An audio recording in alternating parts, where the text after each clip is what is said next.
বিভিন্ন প্ৰচাৰ মাধ্যমৰ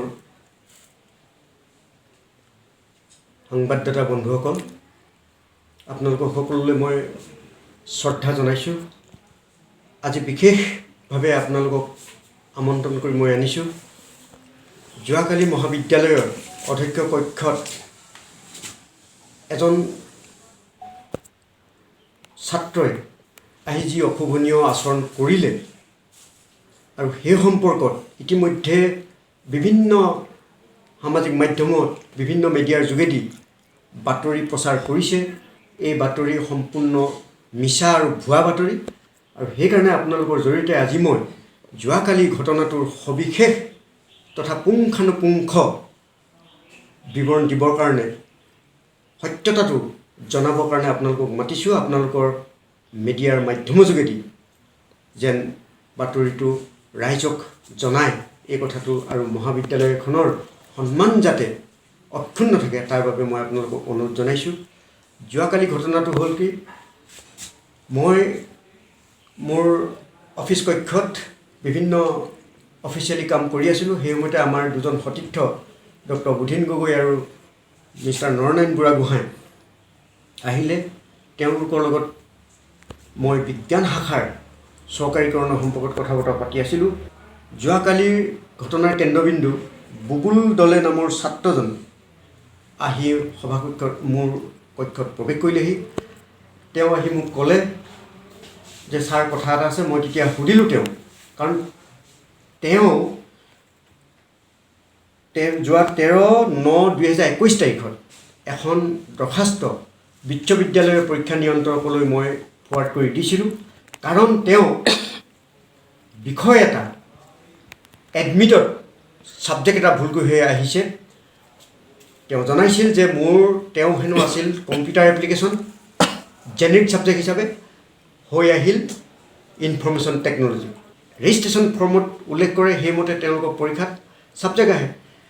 গতিকে ছাত্ৰজনৰ পৰীক্ষা আগত পৰীক্ষা হৈছিল, তেওঁ ফাৰ্ষ্ট ছেমিষ্টাৰ CBCSE কোৰ্চৰ ছাত্ৰ, 19/8/2021 তাৰিখত জেনেৰিক ইলেক্টিভ ছাবজেক্ট হিচাপে আছিল। তেওঁ তাৰ পৰীক্ষা আগদিনাখন 18 তাৰিখত মোৰ ওচৰলৈ আহিছিলে। মই তেতিয়া ক'লোঁ যে তুমি যদি পৰীক্ষা নিদিয়া, এবচেণ্ট হৈ যাব, তেতিয়াহ'লে তোমাৰ লোকচান হ'ব। তুমি পৰীক্ষাটো বহা আৰু ইউনিভাৰ্চিটিত ছাবজেক্টটো সংশোধন কৰিবৰ কাৰণে আবেদন কৰিবা। সেই অনুপাতে যোৱা 13 তাৰিখে তেওঁ ফৰৱাৰ্ডিং লৈ মোৰ পৰা গৈছিল, ইউনিভাৰ্চিটিলৈ গ'ল। গৈ কি পালে নাপালে কথাখিনি মোৰ ওচৰত ক'বলৈ আহিছিল। মই তেতিয়া সুধিলোঁ যে ইউনিভাৰ্চিটিয়ে তোমাৰ দৰখাস্তখন ল'লে নে নাই। তেওঁ তেতিয়া ল'লে বুলি কৈছিলে, আৰু কি ক'লে যে ছাৰ উত্তৰ বহীখন, কম্পিউটাৰ এপ্লিকেশ্যনৰ যিখন তেওঁ উত্তৰ বহী, এই উত্তৰ বহীখনৰ হাৰ্ড কপিটো ইউনিভাৰ্চিটিয়ে বিচাৰিছে, দিব লাগে বোলে, আৰু তেতিয়া মোৰ কামটো কৰি দিব। তেওঁ কোনো অনুমতি নোহোৱাকৈ সোমাই আহিলে যদিও মই তেতিয়া ক'লোঁ যে তুমি কেলৈ আহিলা, কামটো হ'ল নাই। তথাপিতো মই তেওঁক একো বেয়া ব্যৱহাৰ কৰা নাই বা একো দাবী ধমকি মই দিব বিচৰা নাই বা একো কোৱাই নাই। আমাৰ শিক্ষক কেইজন মোৰ লগত আছে, আৰু তাৰপিছত তেওঁ ক'লে যে ছাৰ মোৰ হাৰ্ড কপিটো বিচাৰিছে উত্তৰ বহী। মই তেতিয়া ক'লোঁ যে তুমি এখন ইউনিভাৰ্চিটিৰ পৰীক্ষা নিয়ন্ত্ৰকে চিঠি এখন নিদিলে মই দিব নোৱাৰিম। মোৰ বিৰুদ্ধে বিভিন্ন আশালীন শব্দ কৰি কৈছে মই চব ভিডিঅ' ৰেকৰ্ডিং কৰিম, চব কথা ক'ম। মই বোলো তুমি কি ভিডিঅ' ৰেকৰ্ডিং কৰিবা, আৰু তোমাক ইয়াত ভিডিঅ' ৰেকৰ্ডিং কৰিবলৈ কোনে অধিকাৰ দিলে। তেতিয়া আমাৰ শিক্ষক দুজনে তেওঁক বাধা দিছে, তুমি ইমান অভদ্ৰ আচৰণ কিয় কৰিছা, তোমাক ছাৰে কৈছে অহা সোমবাৰে মানুহ যাব, তোমাৰ কি হৈছে সেইখিনিত সহায় কৰি দিব, আৰু তুমি ইয়াত অভদ্ৰামি কিয় কৰিছা। এই বুলি কৈ তেওঁক বুজাই বঢ়াই মোৰ ৰুমৰ পৰা অধ্যক্ষ কক্ষৰ পৰা ওলাই যাবলগীয়া হৈছে। সেই সময়ত ডক্টৰ বুধিন গগৈ তেওঁক ওলাই যাবলৈ অনুৰোধ কৰিছে, কিন্তু তেওঁ ওলাই যোৱা নাই। শেষত আমাৰ অফিচৰ কৰ্মচাৰীসকলৰ প্ৰচেষ্টাত তেওঁক আমি কোনো ধৰণৰ শাৰীৰিক আক্ৰমণ বা শাৰীৰিকভাৱে স্পৰ্শ নকৰাকৈ তেওঁক উলিয়াই পঠিওৱা হৈছে। প্ৰচাৰ হৈছে তেওঁক শাৰীৰিকভাৱে অপদস্থ কৰা বুলি, আক্ৰমণ কৰা বুলি। সম্পূৰ্ণ মিছা কথা। এই কথাটো মনে সজা, আৰু এই কথাৰ যোগেদি মহাবিদ্যালয়ৰ অধ্যক্ষ, মহাবিদ্যালয়ৰ কৰ্মচাৰী, মহাবিদ্যালয়খনৰ সন্মানত আঘাত কৰাৰ এটা প্ৰচেষ্টা। গতিকে এই প্ৰচেষ্টা যাতে কোনেও নকৰক, গোটেই আচল ঘটনাটোৰ, আচল সত্যটোৰ জানি বাতৰি পৰিৱেশন কৰিবলৈ মই সকলো পক্ষলৈ কাটৰে অনুৰোধ জনাইছোঁ। ইতিমধ্যে উল্লেখ কৰিছোঁ কাৰণ ইউনিভাৰ্চিটিৰ নিয়মৰ অনুসাৰে ইউনিভাৰ্চিটিয়ে কৰিব মই তেওঁক এখন ফৰৱাৰ্ডিং দিছোঁ এই ফৰৱাৰ্ডিংখন তেওঁৰ ওচৰত আছে আৰু আমাৰ কৰ্মচাৰী অহা সোমবাৰে 20 তাৰিখে ইউনিভাৰ্চিটিলৈ যাব ছাত্ৰজনকো মই যাবলৈ কৈছোঁ যোৱাকালি তেওঁ তাত গৈ আমাৰ কৰ্মচাৰীজনীৰ সৈতে তেওঁ অফিচত লগ হ'ব কণ্ট্ৰলাৰ অফ এক্সামিনেশ্যনে যেতিয়া ছাত্ৰজনে কোৱাৰ দৰে তেওঁ উত্তৰ বহীখনৰ হাৰ্ড কপিটো দিবলৈ আমাক এটা ইউনিভাৰ্চিটিৰ পৰা যেতিয়া এখন চিঠি দিয়ে আদেশ পত্ৰ দিয়ে তেতিয়া আমি এখন চিল কৰি আমাৰ কলেজৰ মেছেঞ্জাৰ হতুৱাই আমি তালৈ পঠাই দিম এতিয়া কথা হ'ল কি আপোনাৰ যিটো কালি যিটো তেখেতে আমাৰ প্ৰেছ ক্লাবত গৈ সাংবাদিক আগত যিখিনি ক'লে সেইখিনিত আমি কেইবাটাও মানে উত্তেজনক তথ্য পাইছোঁ ধৰক বিশ্বজিৎ তাও আৰু চম গোহাঁই এনেকৈ ধৰি তেওঁলোকক মানে শাৰীৰিক প্ৰহাৰ কৰিছে বুলি কৈছে গতিকে তেওঁ ক'ব বিচাৰিছে যে অধ্যক্ষৰ সন্মুখতে বা উপস্থিতিত এনেকুৱা ধৰণৰ তেওঁ বিচৰা নাছিলে বা আপোনাৰ হস্তক্ষেপটো বিচাৰিছিলে এতিয়া সেই সম্পৰ্কে আপুনি কি ক'ব নহয় আচলতে তেওঁ এইটো একেবাৰে সম্পূৰ্ণ মিছা কথা কৈছে মোৰ পক্ষৰ পৰা বুজাই বৰাই যেতিয়া তেওঁ আমাৰ দুজন সতীৰ্থই লৈ গৈছে তেওঁ গৈ অফিচ ৰুমত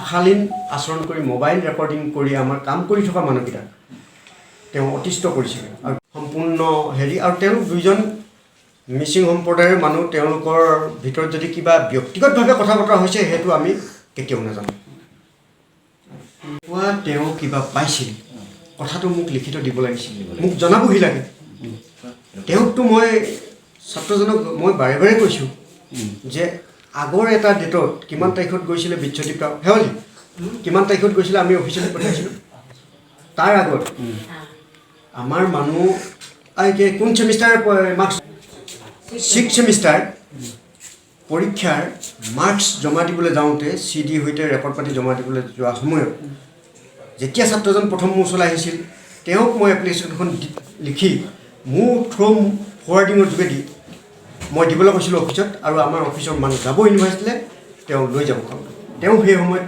নাহিলে নিদিলে তাৰ পাছত যদি আন অফিচিয়েল কাৰোবাৰ লগত কিবা কথা পাতিছে তেওঁতো মোক অৱগত নকৰিলে এপ্লিকেশ্যনবিলাক এতিয়া আজিকালি অনলাইন হয় সেইটো ধৰক বা কোনোবাই কেফেৰ পৰা কৰিব পাৰে কোনোবাই নিজৰ মোবাইলৰ পৰা কৰিব পাৰে আৰু কৰাৰ পাছততো ৰিচিপ্টটো ইয়াত নিশ্চয় এটা দিয়া হয় যে মই যিটো অনলাইন এপ্লিকেশ্যন হেৰি কৰিলোঁ গতিকে তাৰ এটা কপিটো ইয়াত থাকে সেই কপিটোত তেওঁ যে যিটো বাৰে বাৰে অভিযোগ কৰি আছে যে এইটো মানে অফিচে ভুল কৰিছে সেই কথাত সেই ৰিচিপ্টটোত আছে নেকি যে তেওঁ অফিচৰ পৰা কোনো ৰিচিপ্ট নোলায় অফিচৰ পৰা তেওঁ যিটো জমা দিয়ে তেওঁ যে ৰেজিষ্ট্ৰেশ্যন কৰিলে হয় ৰেজিষ্ট্ৰেশ্যন কৰা তথ্যটোহে আমি বিচাৰোঁ তেওঁ কি ছাবজেক্ট দিছে সেইটো আমি নিবিচাৰোঁ ছাত্ৰজনে কি ছাবজেক্ট লৈছে ছাত্ৰজনৰ তেতিয়া গম পালে ইচ্ছা কথা আৰু ছাত্ৰজনে ৰিচিপ্টটো উলিয়াই আনি অফিচত দিছে তেওঁ কি ছাবজেক্ট লৈছে তেওঁ নিজে যদি গম নাপায় আমাক ছাত্ৰজনৰ ৰেজিষ্ট্ৰেশ্যন নম্বৰটো কি ওলালে